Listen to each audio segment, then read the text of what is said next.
라합의 구원입니다. 여호수아 2장 15절부터 21절까지 말씀입니다.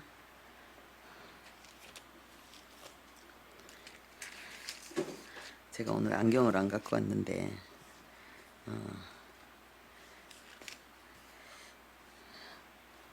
여호수아 2장 15절부터 21절까지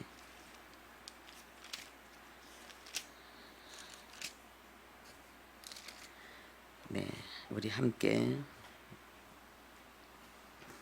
합독하겠습니다. 라합이 그들을 창문에서 줄로 달아내리니 그의 집이 성벽 위에 있으므로 그가 성벽 위에 거주하였음이라. 라합이 그들에게 이르되 두렵건대 뒤쫓는 사람들이 너희와 마주칠까 하노니 너희는 산으로 가서 거기서 사흘 동안 숨어 있다가 뒤쫓는 자들이 돌아간 후에 너희의 길을 갈지니라. 그 사람들이 그에게 이르되 네가 우리에게 서약하게 한 이 맹세에 대하여 우리가 허물이 없게 하리니 우리가 이 땅에 들어올 때에 우리를 달아내린 창문에 이 붉은 줄을 매고 내 부모와 형제와 내 아버지의 가족을 다 내 집에 모으라. 누구든지 내 집 문을 나가서 거리로 가면 그의 피가 그의 머리로 돌아갈 것이요 우리는 허물이 없으리라. 그러나 누구든지 너와 함께 집에 있는 자에게 손을 대면 그의 피는 우리의 머리로 돌아오려니와 네가 우리의 이 일을 누설하면 내가 우리에게 서약하게 한 맹세에 대하여 우리에게 허물이 없으리라 하니 라합이 이르되 너희의 말대로 할 것이라 하고 그들을 보내어 가게 하고 붉은 줄을 창문에 매니라. 아멘.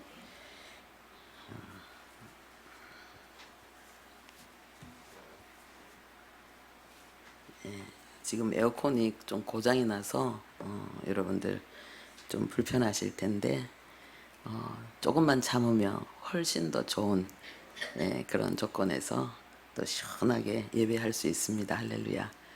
우리 인생이 참 그런 것 같습니다.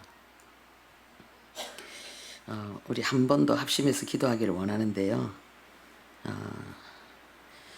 하나님께서 이 시간에 말씀으로 우리에게 은혜 베푸시도록 우리가 약할 때에 그리스도의 능력이 완벽하게 성취되는 그 은혜로 이 시간 우리 한 사람 한 사람을 하나님께서 만나주시고 말씀으로 붙드시고 세우시는 그 역사가 있게 해달라고 특별히 하나님이 우리에게 주신 구원이 얼마나 놀라운 것인지 구원의 감격을 다시 회복하는 그런 은혜가 있게 해달라고 우리 주여 우리 간절히 부르고 함께 기도하도록 하겠습니다. 주여 아버지 주님을 찬양합니다. 하나님께서 우리에게 행하신 역사가 얼마나 놀랍고 놀라운지 하나님 자녀들이 그 부모의 수고를 철이 없을 때는 모르는 것처럼 우리가 하나님의 수고를 그리고 하나님의 그 진심과 간절함을 우리는 잘 모릅니다. 아버지 하나님께서 우리에게 베푸신 이 구원이 하나님 이 세상 그 무엇보다도 소중하고 보배로운 하나님의 역사요 하나님 아버지 우리의 모든 삶의 슬픔을 고통을 완전히 잠재우는 완벽한 승리요 영광이라는 것을 오늘 우리에게 깨닫게 해주시고 하나님 아버지 정말 구원의 감격 하나님 첫사랑이 우리 안에 다시 회복되어지는 놀라운 은총을 허락해 주시옵소서. 주님을 찬양합니다. 각 사람 위에 말씀하여 주시옵소서. 주님 역사하여 주옵소서. 기름 부어 주시옵소서. 주님만을 의지합니다. 주님 함께해 주시옵소서. 예수님의 이름으로 기도합니다. 아멘.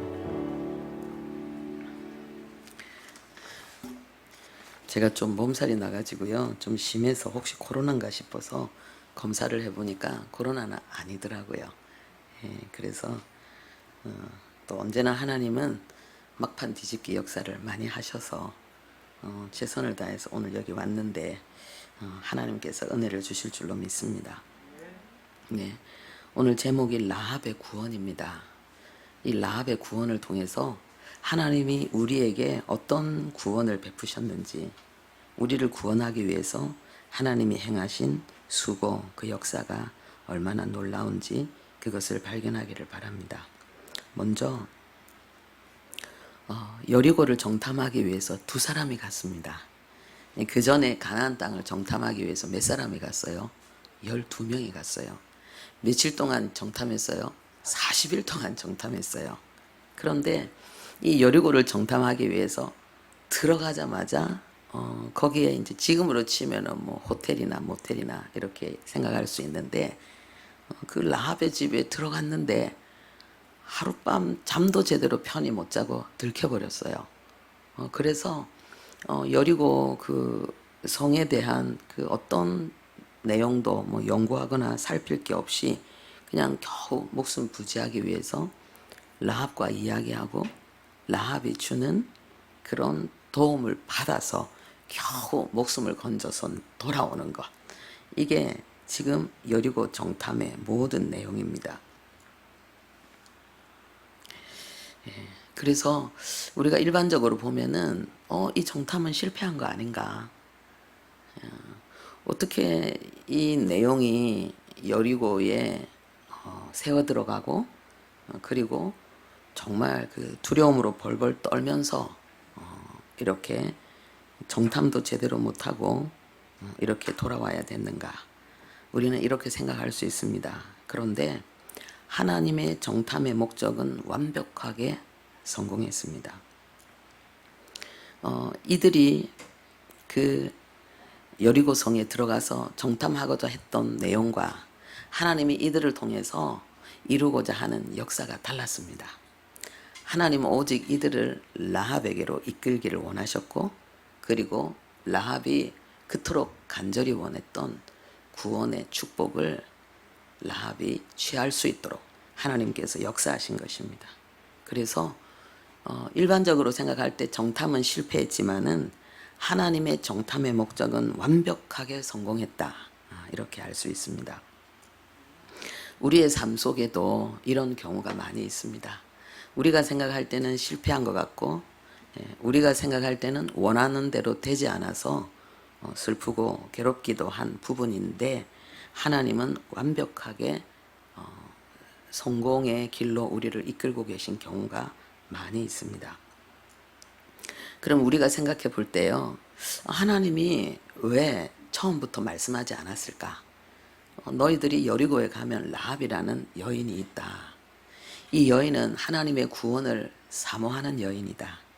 그 여인을 만나서 이 여인에게 구원의 길을 제시하고 돌아오는 것. 이것이 정탐의 목적이다. 라고 하나님이 왜 미리 말씀하지 않았을까요? 왜 그랬을까요? 하나님이 미리 말씀하셨다면 이들은 기꺼이 순종했을까요? 우리가 사도행전에 보면은 베드로가 고넬료 이방인 백부장에게 복음을 전하고, 그리고 그 백부장의 집안이 다 성령 충만을 받았을 때에 예루살렘 교회가 난리가 났어요. 너무 기뻐서 난리가 난 게 아니고, 아니 어떻게 이방인에게 복음을 전하냐, 어떻게 이방인이 우리하고 똑같이 성령 세례를 받냐, 여기에 대해서 베드로를 신문하는 일이 일어났습니다. 참 놀라운 일이죠. 하나님은 이들에게 예루살렘과 유대와 사마리아와 땅끝까지, 그러니까 예루살렘부터 모든 이방을 향해서 이 복음을 전하기를 원했는데 이들의 머릿속에는 그게 도대체 안 되는 거예요. 이게 우리의 연약함이죠. 하나님은 우리에게 말씀하시는데 우리는 그 말씀이 우리의 선입견, 편견, 그리고 지금까지 살아왔던 우리의 그 삶의 내용과 맞지 않으면 도대체 받아들일 수가 없는 거예요. 그 예수님이 부활에 대한 말씀을 하실 때도 십자가의 죽음과 부활을 항상 같이 얘기했거든요. 그런데 제자들은 그 말씀을 받을 수가 없었어요. 십자가의 죽음이라는 이 사실이 너무 고통스럽고 너무 험악해서 그 다음에 부활이라는 이 메시지가 그들에게 들려오지 않았던 거예요. 하나님은 이 라합이라는 이 여인을 구원하기를 원하셨지만은 하나님은 이 정탐꾼의 마음을, 눈을 가리시고 그들이 원하지 않는 가운데 그 라합을 위한 구원의 역사가 완벽하게 이루어지도록 하나님께서 행하셨다는 것을 볼 수 있습니다. 우리가 성경에 보면은 우리는 실패했는데 하나님은 성공한 그런 예들이 많이 있을 것입니다. 그리고 우리 개인과 가정에 우리는 실패하고 고통했다고 여기는데 하나님은 성공으로 우리를 이끌어 가시는 역사가 있을 것입니다. 그러니까 이런 부분에 대해서 오늘 식탁 예배 때 여러분들이 함께 나눌 수 있기를 바랍니다. 오늘 이 내용을 통해서 하나님이 우리에게 가르치는 것은 구원은 하나님의 주권적인 은혜의 역사라는 거예요. 내가 예수 믿은 게 아니라는 거예요. 내가 예수를 믿기로 결정한 게 아니라는 거예요. 그 모든 배후에 하나님의 놀라운 섭리와 역사, 감동이 있었다는 것을 우리에게 알려주고 있습니다. 창세기에 보면은요, 그 에덴 동산에서 네 줄기의 강이 흘러간다라는 내용이 나오고 있습니다. 에덴에서 네 줄기의 강이 그 사방으로 흘러가는데 에덴이라는 건 기쁨을 이야기하잖아요. 죄 없는 가운데 하나님과 함께 동행하는 놀라운 신비한 기쁨, 그 기쁨이 세상을 향해서 흘러가는데 이 강은 바로 복음을 이야기하죠. 그리고 우리에게 생명이 되신 예수 그리스도를 상징하고 있습니다. 그런데 이 강이요, 흘러나와서 갈라져서 내 근원으로 사방으로 이게 흘러갔는데 이 갈라진다라는 이 말이 이게 철저하게 수동으로 돼 있어요. 그게 뭐냐면 강이 자기 스스로 나 이쪽으로 흘러가고 싶어 선택한 것이 아니라 하나님의 절대 주권에 의해서 그 강이 흘러간다는 걸 이야기하는 거죠. 그래서 우리의 구원이 이 4라는 숫자는 이 땅의 완전 숫자잖아요. 동서남북, 봄, 여름, 가을, 겨울. 하나님이 당신의 택한 백성을 위해서 하나님이 주도적으로 이 복음이 흘러가도록 역사하고 있다는 것을 우리에게 알려주고 있습니다. 그러니까 내가 우연히 예수 믿는 부모를 만나서 예수 믿는 부인을 만나서 예수를 믿게 된 것이 아니고 그 모든 것이 하나님의 은혜요, 섭리의 역사였다라는 것을 말하고 있습니다. 누가복음 4장 26절에는요. 엘리야가 사렙다 과부에게 보내심을 받았다 그랬습니다. 이 사렙다 과부는 이방 여인이거든요. 그런데 하나님이 이 여인을 보내신 거예요. 그래서 엘리야가 그냥 이 여인에게 가서 그 죽음의 때에 생명의 은혜를 입힌 것이 아니고 하나님께서 이 엘리야를 파송하셔서 이 여인을 만나고 이 여인에게 생명을 허락하셨다라고 볼 수 있습니다. 사도행전 13장 48절에는요. 영생을 주시기로 작정된 자는 다 믿더라 그랬습니다. 그러니까 우리가 막 복음을 전하고 상대방을 설득하고 막 애절하게 한다고 해서 그 사람의 마음이 변화되어지고 이 생명의 복음을 취하는 것이 아니고 영생을 주시기로 작정된 자, 하나님이 그를 구원하시기로 만세전부터 작정하신 영혼이 있다는 거예요. 그런 자들은 복음을 들으면 그 복음에 반응하게 된다. 그래서 예수를 믿고 하나님의 나라로 일어나게 된다. 그걸 말하고 있습니다. 그리고 사도행전 16장 7절부터 9절에는요. 바울의 전도팀이 비두니아로 가고자 애쓰되 성령께서 허락하지 아니하시고 드로아에 가게 되었다. 그 내용이 나오고 있습니다. 그리고 바울이 거기서 환상을 보게 됩니다. 마게도냐 사람이 와서 우리에게 도움을 달라. 이 도움이 뭐겠습니까? 우리를 도와달라. 복음으로 우리에게 도움을 달라는 거죠. 그리고 그 환상을 보고 하나님이 이쪽으로 가서 복음을 전하라는 것이구나 라는 걸 생각하고 그리고 그쪽으로 가기 위해서 힘썼다라는 내용이 나오고 있습니다. 그러니까 하나님께서 철두철미하게 이 전도의 방향을 하나님이 간섭하고 계시고, 그리고 하나님이 때로는 환상이라는 그런 초자연적인 역사를 통해서 구체적으로 그들이 가야 될 전도 지역을, 그들이 섬겨야 될 영혼들을 하나님이 알려주신다는 거죠. 거기에 따라서 이들이 애쓰고 힘쓰며 복음을 전하는 것을 볼 수 있습니다. 그리고 그곳에 마게도냐 그 지역에 갔을 때에 사도행전 16장 14절에 주께서 루디아의 마음을 열어 바울의 말을 따르게 하신지라. 주님이 루디아의 마음을 열었다는 거예요. 왜요? 루디아는 영생 주시기로 작정된 자였는데, 그런데 그 마음이 좀 닫혀 있었는가 봐요. 이 복음을 받아들이기에 있어서는 이 루디아의 마음이 좀 딱딱하고 굳었는가 봐요. 성령께서 강하게 감동하셔서 루디아의 마음을 열고, 그리고 바울의 복음을 듣고 루디아의 집에서 교회가 세워지는 것을 우리는 볼 수 있습니다. 하나님이 인도하시는 그곳에 갔을 때에 하나님이 예비하신 역사가 일어나는 것을 볼 수 있습니다. 우리에게 이런 신비한 하나님의 은혜, 영혼 구원을 위해서 하나님과 동행하며 하나님의 놀라운 역사를, 신비한 하나님의 역사를 힘입고 그 열매를 거두는 축복이 있기를 바랍니다. 로마서 10장 9절에는 예수를 주로 시인하며 하나님께서 그를 죽은 자 가운데서 살리신 것을 믿으면 구원을 받으리니 그런즉 듣지 못한 일을 어찌 믿으리요, 전파하는 자가 없이 어찌 들으리요, 보내심을 받지 아니하였으면 어찌 전파하리요.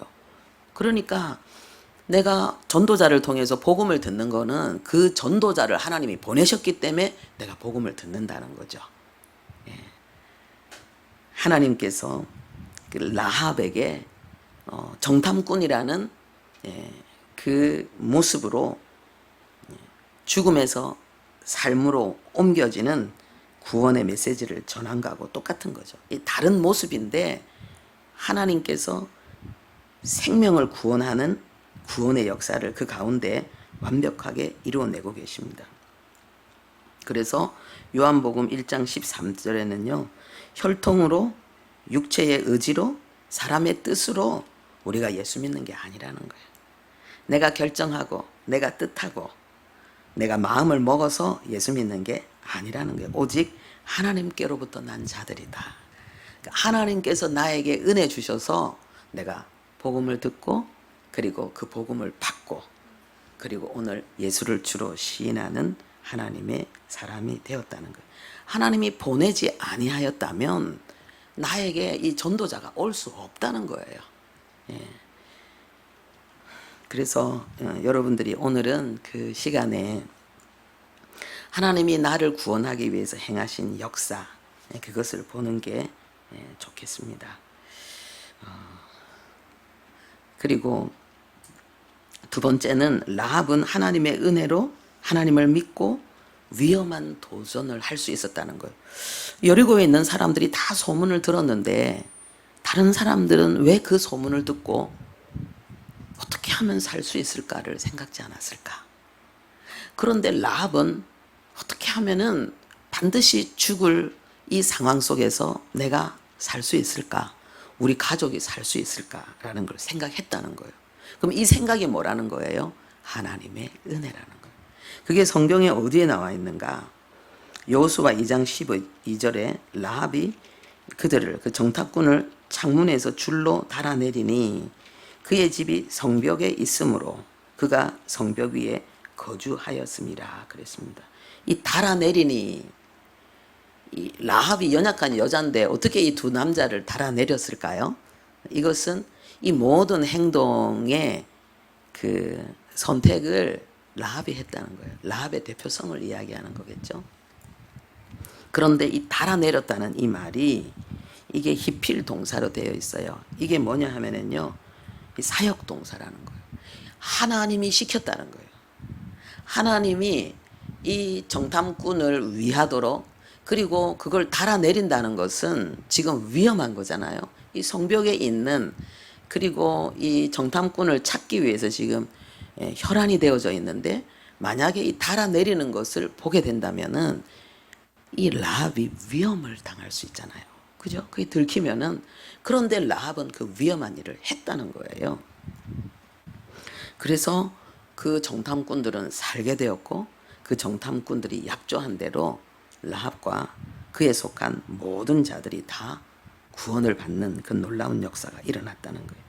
그러니까 라합이 이 소문을 듣고 자기의 살 길을 궁리하고, 그리고 위험을 무릅쓰고 이 정탐꾼을 숨기고 이들을 창문을 통해서 이들이 돌아갈 수 있도록 한 이 모든 일이 성령의 감동이고 하나님의 은혜였다라는 것을 우리에게 알려주고 있습니다. 그렇다면 이것만 하나님의 은혜였겠습니까?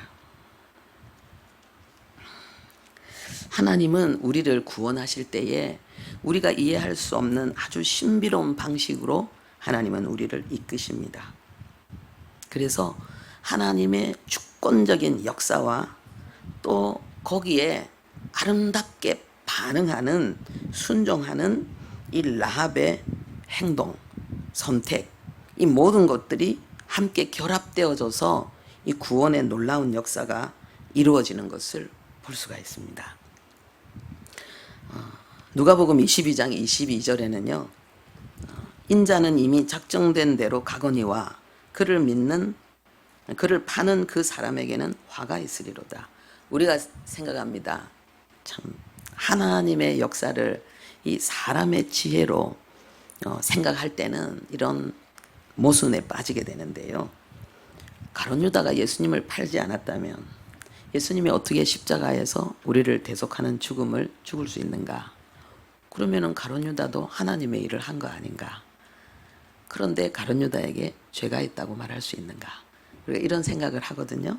그런데 성경은 우리에게 뭐라고 이야기하느냐? 예수님은 당신이 가야 될 길을 가는 것이고, 그래서 십자가의 구속의 역사를 향해서 순종과 충성의 길을 걸어가는 것이고, 그런데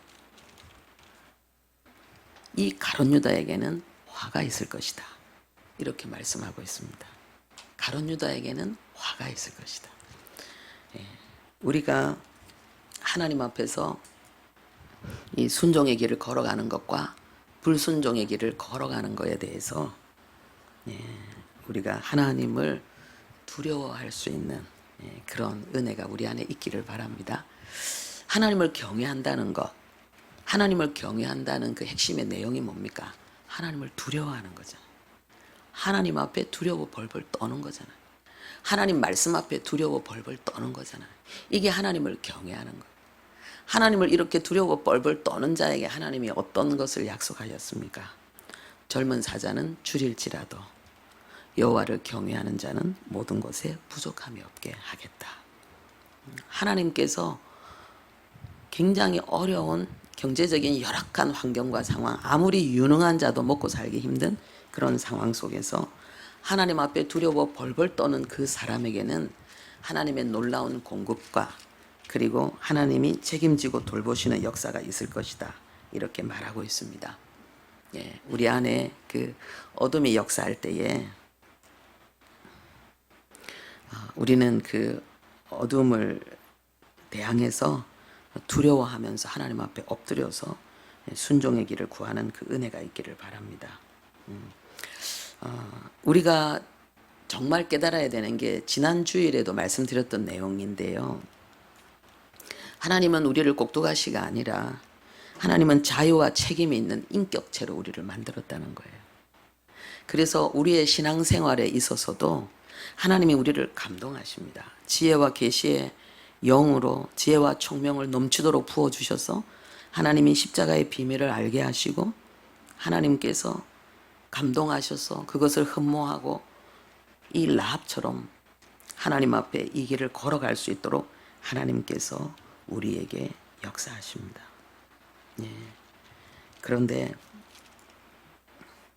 그 마지막 선택에 대해서 하나님은 우리에게 또 책임을 묻습니다. 특히 우리가 구원받아서 하나님의 자녀된 그 성화의 길을 걸어갈 때는요, 이것이 굉장히 중요한 요소가 됩니다.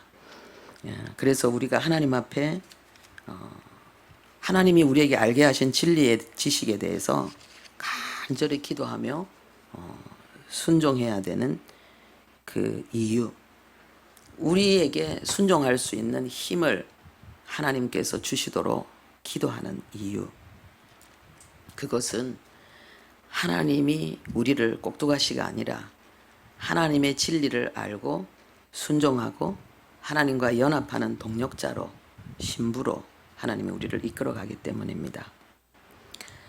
이 라합이라는 뜻은요, 이 풍부하다, 넓다라는 그런 의미가 있습니다.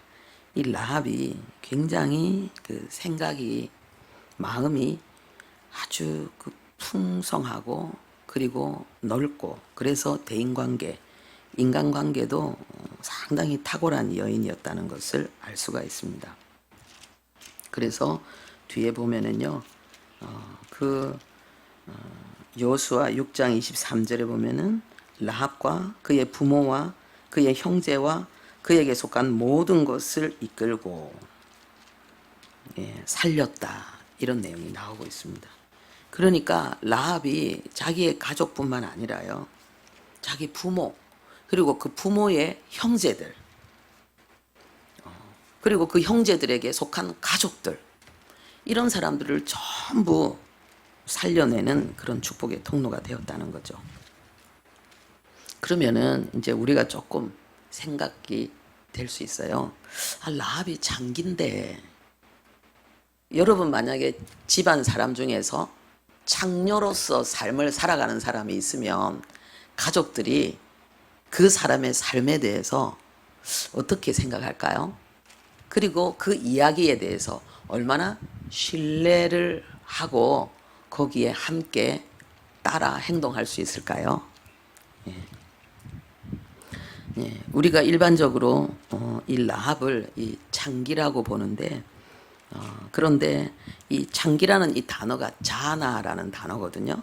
여기에 보면은요, 이 자나라는 단어는 문자적 의미뿐만 아니라 비유적인 의미로 사용되었다, 이렇게 그 사전에 기록되어 있습니다. 이 말이 뭐냐면 문자적으로 기생이일 수도 있고 어떤 의미에 있어서 기생일 수 있다는 거예요. 그러면 그 의미에 있어서 기생이라고 말할 때는 어떤 건가? 종교적인 배신과 국가적인 배신을 했을 때에 이 여인을 자나, 장기라고 말한다, 이렇게 볼 수 있습니다. 그래서 우리가 라합이 장기였다 아니었다, 그러면 처음에는 장기였을 수도 있다. 그런데 중요한 거는 그때는 여인숙이라도 볼 수 있고, 우리나라로 치면은 어떤 호텔이라고도 볼 수 있거든요. 그러면은 이 라합은 호텔의 여주인인 거예요.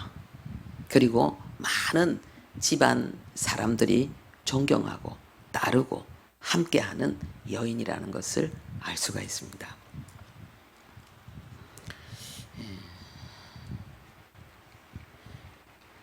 그리고 그래서 이 라합이 하나님께서 주신 아주 넓고 이 풍부한 그 생각과 그 삶을 통해서 많은 자기에게 속한 자들을 주님 앞으로 이끄는 그런 축복의 사람이 되었고요.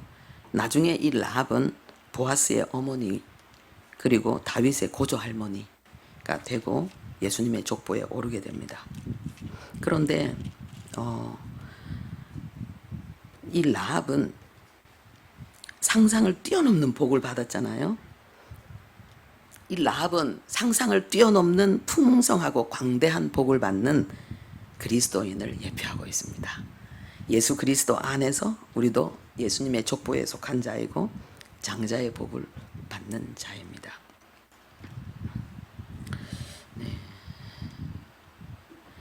그래서 이 전체적인 내용을 보면은 이 라합이 여기에 어떻게 라합이 그 성벽에 있는 그 여관집에 그 여관 사업을 하고 있었을까? 그 집이 어떻게 성벽에 있게 되었을까? 이것을 우리가 우연이라고 볼 수 있겠습니까? 거기에는 많은 그 스토리의 여정이 있지 않겠습니까? 그죠? 어떤 가정의 우여곡절 끝에 처음에는 장기였지만은 결국은 자수성가한 호텔의 여주인이 되었다고도 볼 수 있는 거죠. 그리고 그 성벽에 그 집이 있는 이 모든 것들은 하나님께서 바로 이 구원의 역사를 위해서 10년, 20년, 30년 전부터 이 라합의 삶을 하나님께서 돌보고 계셨다. 이렇게 할 수 있지 않겠습니까? 그렇죠? 그래서 하나님께서 오직 원하시는 것은 우리의 영혼 구원이거든요. 그래서 복음을 접할 수 있는 가정에서 태어나는 것, 그런 어떤 사건과 상황 속에서 복음을 전하는 사람을 만나는 것, 그래서 우리가 하나님 앞에 나와서 예배하는 자로 변화되어지는 것, 이 모든 것이 하나님의 놀라운 섭리, 하나님의 역사라는 것을 우리가 알고 그것을 좀 깊이 묵상하는 가운데 하나님이 나의 영혼 구원을 위해서 얼마나 많은 일을 하셨는가, 얼마나 많은 하나님의 지혜와 하나님의 섭리의 역사가 있었는가, 우리가 그것을 생각하고 우리의 구원에 대해서, 우리의 그 믿음에 대해서 감격할 수 있기를 바랍니다. 그래서 빌립보서 2장 13절에는 너희 안에 행하시는 이는 하나님이시니 자기의 기쁘신 뜻을 위하여 소원을 두고 행하느니라. 그러니까 하나님이 우리 안에서 소원을 주신다는 거예요. 아, 내가 여관업을 하고 싶다.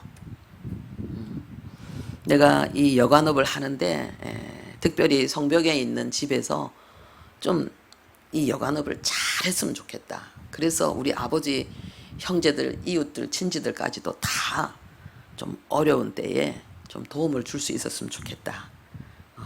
이런 생각을, 이런 소원을 라합이 가졌다면은 이 부분에 대해서도 하나님이 그 안에 역사하고 있었다는 거예요. 그러니까 우리가 구원에 대해서요, 이 정탐꾼이 라합을 만나서 이 라합에게 구원의 기쁜 소식을 전하고 그래서 이 라합이 움직였다 이렇게 생각할 수 있는데 그 전에 이미 하나님은 라합에게 역사하고 계셨다는 거예요. 할렐루야. 이미 그 안에 이 라합의 마음 속에, 이 라합의 삶 속에 하나님의 구원의 놀라운 여정이 이루어지고 있었다는 거죠. 그래서 이 우리 자신의 구원에 대해서뿐만 아니라 우리 믿지 않는, 아직 주님 앞에 나오지 않는 가족들의 구원에 대해서도 우리가 간절해야 되지만은 너무 조급하지는 말아야 되겠다. 하나님께서 일하고 계시다는 걸 믿어야 되겠다는 생각을 하게 됩니다. 네. 그리고 여기 그 본문에는 세 종류의 줄이 나오고 있습니다. 제가 사실 이 본문을 정한 거는 원래는 라합을 통해서 이 구원의 놀라운 하나님의 섭리를 말하고 싶었고 그런데 또 태규 전도사님이 저에게 바톤을 넘겨서 그래서 이거를 하게 되는데 여기 줄이 세 가지의 줄이 나오고 있습니다. 15절에는요 라합이 그들을 장문에서 줄로 달아내리니 그랬습니다. 그리고 18절에는 우리를 달아내린 장문에 이 붉은 줄을 메고 부모와 형제와 아버지의 가족을 다 그 집에 모으라 그랬습니다. 그래서 라합이 그 소리를 듣고 그들이 가고 난 다음에 즉시 그들을 보내어 가게 하고 붉은 줄을 장문에 매니라 그랬습니다. 여기 자세히 보면 줄이 세 개가 나오죠. 그런데 처음에는 줄이라 그랬고 두 번째, 세 번째는 붉은 줄 이렇게 얘기하고 있습니다. 그런데 18절에 이 붉은 줄을 메고 그랬기 때문에 처음에도 붉은 줄이었다는 것을 우리가 알 수가 있습니다. 이 성경에는 이 붉다는 의미가요 우리의 죄를 의미합니다. 그래서 너희 죄가 진홍같이 붉을지라도 이렇게 말씀하고 있습니다. 그런데 두 번째로 우리의 죄를 속하기 위해서, 우리의 죄를 씻어주기 위해서 흘리신 예수 그리스도의 보혈을 또 이 붉다는 것은 의미하고 있습니다. 그래서 이 붉은 줄은 전부 다 예수 그리스도를 의미하고 있습니다. 그런데 이 줄이요, 이 원어가 다 달라요. 이 세 가지의 줄인데 그냥 한국말로는 줄이다 했는데 원어로는 그 내용이 다 다릅니다. 그래서 여기 주보에 제가 뜻을 적었는데요. 첫 번째 이 줄은 묶다, 서약한다, 담보로 잡다, 형제 연합, 소유 분깃, 영토 이런 걸 뜻합니다. 참 놀랍죠.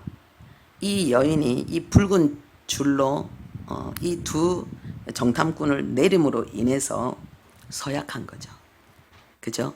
내가 너를 살린 것처럼 너도 나를 살려야 된다. 그리고 이것은 라합의 가족들의 구원에 대한 담보가 되었습니다. 그리고 이 사건을 통해서 라합은 이제 이 여리고가 아니라 하나님의 백성들과 형제가 되었다는 것을 알 수가 있고, 그리고 이 라합에게 하나님의 소유 분깃이 주어졌다는 것을 우리가 알 수 있습니다. 예. 두 번째로 이 창문에 이 붉은 줄을 내린다 그랬는데, 이 줄에는요 결합시키다, 수리하다 이런 의미가 있습니다. 예. 그래서 예수 그리스도께서 우리의 영혼을, 우리의 삶을 수리하십니다. 할렐루야. 네. 우리를 치유하시고 죄에 종되고 그리고 사단에게 철저히 사로잡힌 그런 죄의 습성들, 가치관 이런 것들을 주님이 치유하신다는 것을 볼 수가 있습니다.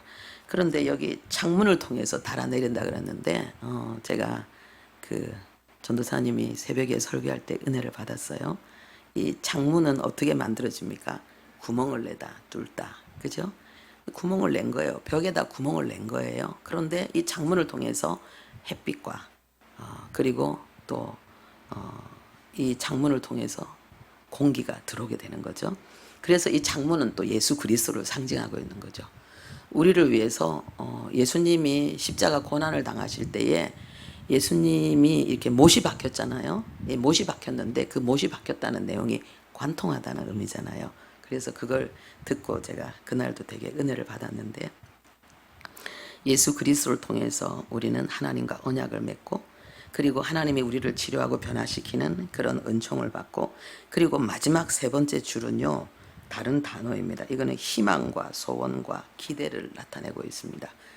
그래서 이 라합이 이제 그 정탐꾼들의 말을 듣고 그들이 나가자마자 붉은 줄을 달았거든요. 그것은 희망을 이야기하는 것입니다. 그리고 우리에게 있어서 이 세 번째 이 붉은 줄은 예수 그리스도의 재림, 천국에 대한 희망을 이야기하고 있습니다. 할렐루야. 우리의 신앙이 예수님의 재림과 천국에 대한 희망이 없다면 우리의 신앙을 무엇으로 지탱할 수 있겠습니까? 예, 주님은 우리를 위해서 희생하실 뿐만 아니라 우리를 치료하고 회복시킬 뿐만 아니라 반드시 우리에게 천국을 우리에게 허락하십니다. 그리고 여기에서 또 놀라운 게 구원이 장소라는 거예요. 누구든지 내 집 문에서 나가면 그 피가 그리로 돌아갈 것이다. 그러니까 집 안에 있어야 되는데 집 밖에 나가면, 이 붉은 줄을 단 집 안에 있으면은 구원을 받는데 밖에 나가면은 구원을 못 받는다는 거죠. 이 구원이 장소라는 거예요. 구원이 장소라는 건 무엇을 이야기합니까? 예수 그리스도 안에 있으면 구원 받는다는 거예요. 나의 의와 노력과 수고가 아니라 예수 그리스도의 수고와 희생과 섬김을 통해서 우리가 구원 받는다는 거. 그래서 예수 그리스도 안에서 구원받는 우리의 그 구원의 내용을 여기서 설명하고 있습니다. 세 종류의 줄에 대해서 좀 이해가 되셨죠? 그리고 마지막으로요, 이 라합은 형제와 친족들을 위한 하나님의 구원 역사에 쓰임 받았습니다. 아버지의 가족과 그에게 속한 모든 것을 살렸으므로 25절에 그렇게 말하고 있습니다. 하나님께서 우리를 구원하셨을 때는 하나님께서 나 한 사람의 구원만으로 끝나는 것이 아니라 나를 통해서 하나님이 나에게 관계된 사람들에게 구원의 복음이 흘러가기를 하나님은 원하십니다. 그래서 예수님께서 생수의 강이 흘러가리라. 복음이 우리 안에서 흘러간다는 거예요. 그래서 그 창세기에 강이 흘러가는 곳마다 생명이 살아나고, 거기에 열매가 맺히고, 그리고 아름다운 삶이 거기에서 이루어졌던 것처럼 하나님의 복음이 내게 와서 나를 통해서 흘러가는 그 모든 곳에 하나님의 생명의 역사와 치유와 회복의 역사와 그리고 하나님으로 말미암는 기쁨의 역사가 일어난다는 것을 우리에게 알려주고 있습니다. 그래서 디모데후서 4장 2절에 너는 말씀을 전파하라. 때를 어떤지 못 어떤지 항상 힘써라. 이 말씀은 뭡니까? 예수 그리스도의 구원, 천국을 이야기하는 거예요. 이 세상이 다가 아니라는 거죠. 이 세상이 전부가 아니라는 거예요. 내세가 있다는 거예요. 그래서 이 세상에 하나님의 일반 은총으로 열심히 수고하고 많은 복을 누렸다면 이제는 예수 그리스도를 통해서 내세의 복도 누릴 수 있는 그러한 복이 너에게 필요하다라는 걸 가르쳐줘야 되는 거예요. 할렐루야. 네. 명령이에요. 때를 어떤지 못 어떤지. 이 말은 형편이 복음을 전할 수 있는데 좋은 상황이든 아니든 이거는 내 판단이잖아요. 내가 생각할 때 아니다 싶어도 일단은 복음을 전할 수 있는 우리가 되어야 된다.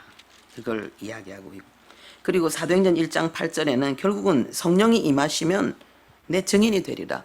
성령이 우리 안에 오신 이유는 이제 우리를 성전 삼아서 하나님의 나라로 하나님의 백성의 삶으로 살게 하실 뿐만 아니라 복음의 증인이 되게 하기 위해서. 할렐루야. 성령의 능력이 내게 오신 이유는 복음을 증거하게 하기 위해서요.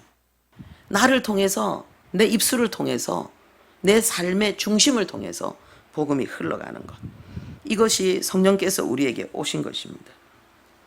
그리고 증인이 되리라 그랬는데 이 증인은 바로 목격자 뿐만 아니라 확실한 증거를 가지고 있는 사람을 이야기합니다. 할렐루야. 확실한 증거, 예수가 그리스도라는 확실한 증거, 그분이 부활하셔서 천국에 있다는 것을 우리에게 실제로 증언해 주신 그 확실한 증거를 우리의 심령 속에 그 증언을 가지고 있는 사람들이죠. 그래서 라합은 성령의 역사로 인해서 그 소문의 실체를 알았고 그리고 하나님의 복을 소유하고 나누는 자가 되었습니다. 성령께서 우리에게 구원의 복을 주실 뿐만 아니라 그 구원의 복이 흘러가게 하십니다. 기도하겠습니다. 하나님, 라합의 구원을 통해서 그 구원의 시간 내에 하나님 구원의 역사가 이루어지기까지 하나님께서 라합의 평생에 은밀하게 행하신 역사를 우리는 봅니다. 우리의 구원을 위해서 하나님의 행하신 놀라운 역사를 보게 됩니다. 그리고 하나님은 이것이 가장 귀한 것이라고 말씀하시고 이것이 최고의 기쁨과 행복이라고 말씀하십니다. 아버지, 우리가 주님 안에서 누리는 그 어떤 복보다도 구원의 복을 소중히 여기고 주님 앞에 감사하는 우리들 되게 해 주옵소서. 예수님의 이름으로 기도합니다. 아멘.